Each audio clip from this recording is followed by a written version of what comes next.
Today's topic is about interceptive orthodontics for children.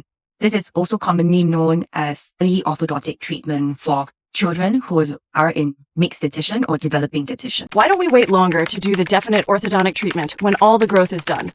Interceptive orthodontics is done at the appropriate time and for the appropriate patient. It could definitely reduce complexity for future treatment.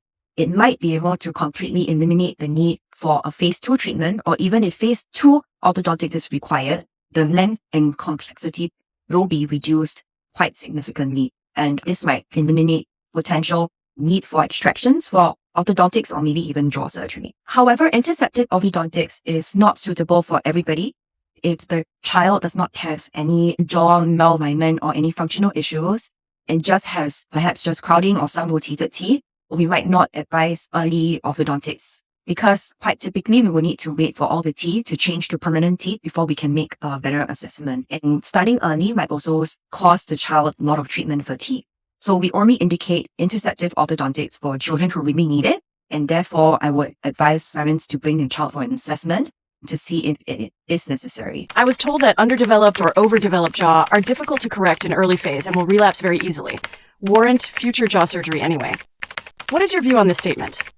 We have appliances such as the twin block, which we use for underdeveloped jaws, and that will help to posture the jaw forward. We also have face mask, or what we call headgear. We use for children with long jaw, and that will try to posture the upper maxilla forward slightly. But of course, these would have to be assessed by the dentist prior to treatment.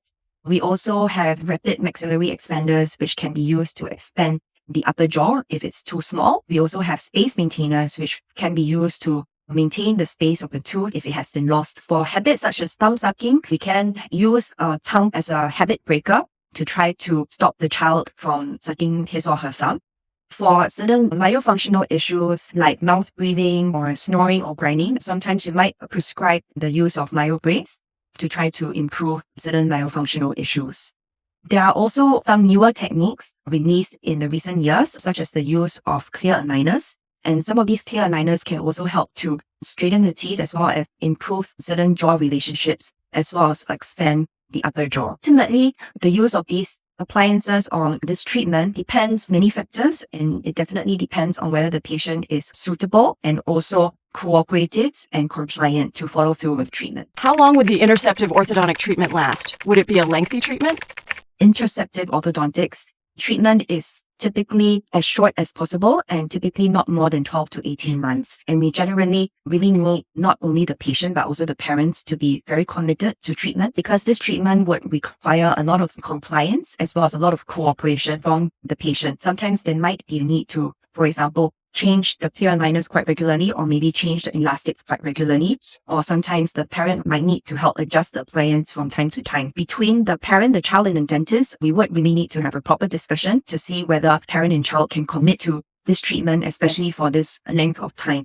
Quite often, even after the treatment, there might be a need for retention or even some regular reviews until the child has completely grown and has progressed to permanent, because we would need to also reassess and see whether the child will need further orthodontic treatment during the phase 2 stage. Hope the sharing today is useful, and thank you for listening.